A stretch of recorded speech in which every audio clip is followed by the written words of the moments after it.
तो hello guys good morning and welcome back again आंनि मोनसे गोदान भिडिअ गासिबो बरनाय जाफिनलायबाय तो अखायाथ' अखा गारखालानोसै नै पुरा अखायानो अखा आरोना ओमफ्राय इथिं माने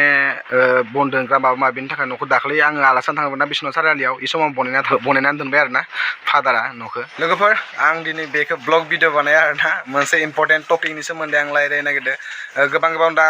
जाय इउटुबार गोदान इउटुबार जादों जेनेबा दा जाफुहांदो दा स्टार्टिं खालामदो जास्ट बिगिनार आं बेफोरनि थाखाय मोनसे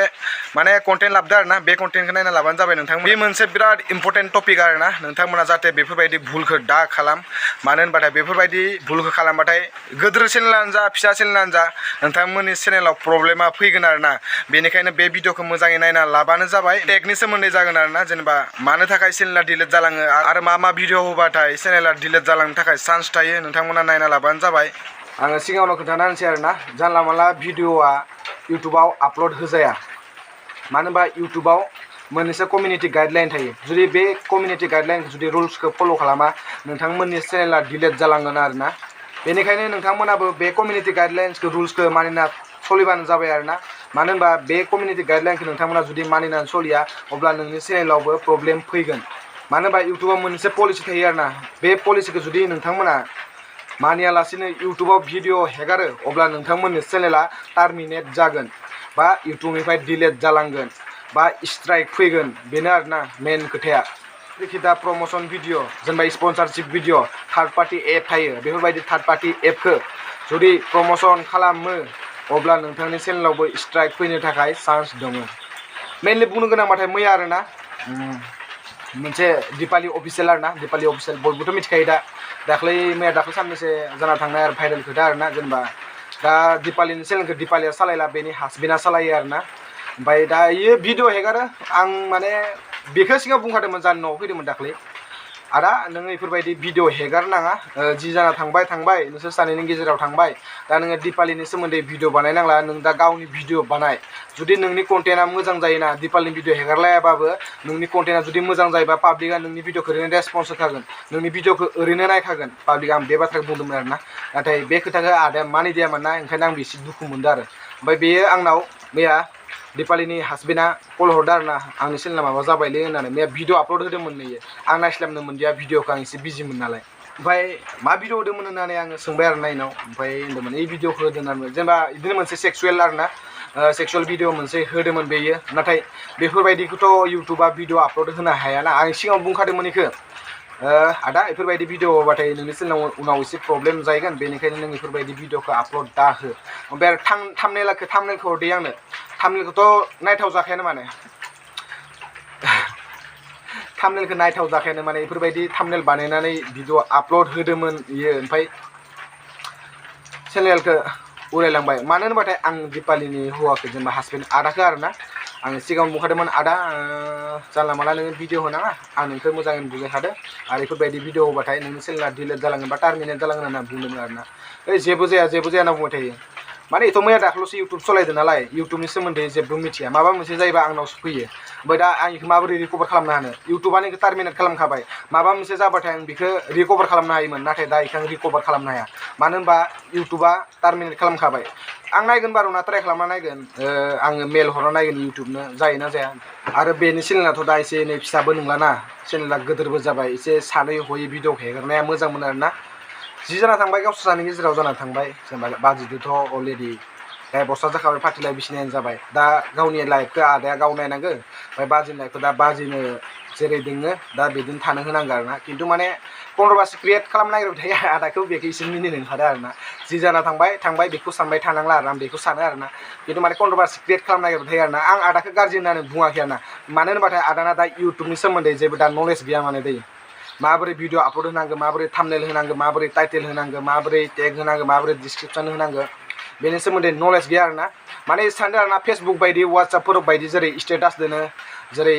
फेसबुकफ्राव पस्ट होयो बेफोरबायदिनो इउटुबावबो जानला मानला भिडिअफोरखौ आपल'ड खालामनो हायो बेफोरबायदि सानो आरोना खिन्थु इउटुबा बेफोरबायदि नङा इउटुबा बेफोरबायदि भिडिअखौ एलाउ खालामा बेखौ आदाया मिथिया आरोना बेनिखायनो आं बुजायखादोंमोन दाख्लै जानो न'आव फैनायावबो खिन्थु माने आदाया खोथाखौ लादिया ओमफ्राय दा नै मा जामारखो चेनेला डिलिट जालांबाय बेनिखायनो नोंथांमोनखौबो आं बुंनो गोसो जायो जे एसे सानै हयै भिडिअफोरखौ हेगार आरोना जाय गोदान दा जेनेबा हेगारनो सानो जानला मानला भिडिअफोरखौ भाइरेल खालामनो सानो नों आरो ब्लार खालामना होबाबो मोनसे मोननै भिडिअआ ब्लार खालामना होबाबो इउटुबा बेखौ एलाउ खालामा मानो होनबा बिराद खोथा थायो बेबो नोङो ब्लार खालामना होबाबो भिडिअखौ बेफोरबायदि होनना मिथिखानानै भिडिअखौ आपल'ड खालामनाय लोगो लोगोनो डिलिट खालामखागोन इउटुबा माबा गासिनो अखानि बोथोर टपिकआथ' दिनै एसे चेन्ज जाबाय एसे इउटुबनि सोमोन्दै बुंनो होननानै आरोना मानो होनबाथाय बिराद रिस्क थायो इमान खस्थ' खालामनानै एसे एनै साबस्क्राइबार गेइन खालामनो हायो खिन्थु बे साबस्क्राइबारफोरखौ माबोरै फोथांना लाखिनांगौ साबस्क्राइबारफोरखौ माबोरै लाखिनांगौ जुदि एसेबो जुदि नलेज गैयाबा बे इउटुबा मालाबाबो इउटुब जानानै थानाय नङा चेनेल खोन्दा आरोना इउटुब चेनेला मालाबा इउटुब चेनेल जानानै थानाय नङा आरोना मानो होनबा इउटुब चेनेल मोनसे सालायनाया गोरलै नङा मालाबाबो गोरलै नङा इउटुब चेनेल मोनसेखौ सालायनो थाखाय बिराद साननो गोनां जायो फारसेनिफ्राय इमान खस्थ' खालामनानै इउटुब चेनेलखौ एसे एनै फेदेरनानै मानसिफ्रा 1K साबस्क्राइबार मोननो थाखायनो बिराद प्रब्लेमजों जुजिनो गोनां जायो आरो जाय सानोना इउटुब चेनेला मा दानो भिडिअ एगारगोन दानो साबस्क्राइबार मोनगोन बिदि मालाबाबो जानो हाया इउटुबाव नोङो जिमान नोङो भिउ थांबाबो खायसेनाव लाखआव भिउ थांबाबो 1 लाखआव नोङो 1K साबस्क्राइबार मोननो थाङा मोननैसो भिडिअ बेफोरबायदि बुंदो आरो आं दा खोबोनबा नों 200-300 मोनगोन नों लाखआव भिउ थांबाबो खिन्थु बेखौनो जे मेन इम्परटेन्टआ नोङो गावनि चेनेलखौ मोजाङै फोथांना लाखिबानो जाबाय जाहाथे जेरै दिपालिनि आदाया आरो जिबायदि भिडिअ होदो नोंथांमोना बेफोरबायदि भिडिअ दा हो आरो जिबायदि टाइटेल होदो बेफोरबायदि टाइटेल दा हो ओमफ्राय आरो बिदिनो आरो बिराद स्लें वार्ड इउज खालामो आरोना आदाया बिदिनो गाज्रिखौनो बुंनांसिगोन आरोना बिदिनो गाज्रि राव इउज खालामो ओमफ्राय आरो माबोरै रायलायनांगौ बेखौथ' मिथिया एसे एनै नलेज गैया बेफोरबायदि सानो आरोना आङो बेनि मेनलि रायलायनो गोनां खोथाखौ होनाखै आङो इउटुबाव माबोरै रायलायनांगौ बे खोथाखौ बुंदों आरोना आङो बेनि सोमोन्दै बेनाव बारा नलेज गैया आरोना इउटुबनि सोमोन्दै बेनिखायनो जेबो नङा चेनेलखौ खुलिनो हाबाथ' मोजाङानो जुदि खुलिनो हायाबाथाय एसे प्रब्लेम जागोन प्रब्लेम जाबाथ' मा गोदान चेनेल खुलिनाय लोगो लोगोथ' दा इमान साबस्क्राइबारखौ गेइन खालामनो हानाय नंला आदाया प्रब्लेम जागोन आरो आदाखौथ' दा बारा सिनायखाया बाजि दिपालिबाथ' बाजि दिपालिखौ दा एसे एनै जेनेबा सिनायखि हिसाबै एसे एनै साबस्क्राइब खालामगोन मानसिफोरा बिदि नङा जे आं दिपालिनि साइड जादों बा आदानि साइड जादों आं मेनलि बुंनो गोनां जादों मानो होनबाथाय बेफोरबायदि भिडिअ आपल'ड खालामनायनि थाखाय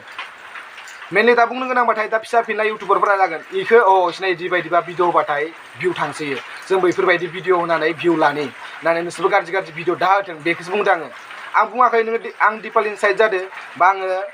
आदानि साइड जादों आं बेखौ बुंनो थाङाखै आं रावनिबो साइड नङा दिपालिनि साइडबो नङा हासबेन्डनि साइडबो नङा आङो जास्ट इउटुबार हिसाबै आङो नोंसोरखौ बुजायनो होननासो फैदों नोंसोर आंखौ कमेन्टआव फैनानै रायनाङा आरोना मानो होनबा आङो बेफोरबायदि जाथाया उनाव दा जाथों नोंथांमोननि सिगाङाव आङो बेखौसो बुंनो फैदों आरो दै इउटुब सालायनाया गोरलै नङा अब्ला लोगोफोर बे टपिकनि सोमोन्दै माथो रायलायबाय थानो आं भिडिअखौ बे समाव दोनथ'नोसै बाय टाटा लाभ इउ आरो लोगो मोनबावगोन मोनसे गोदान भिडिअजों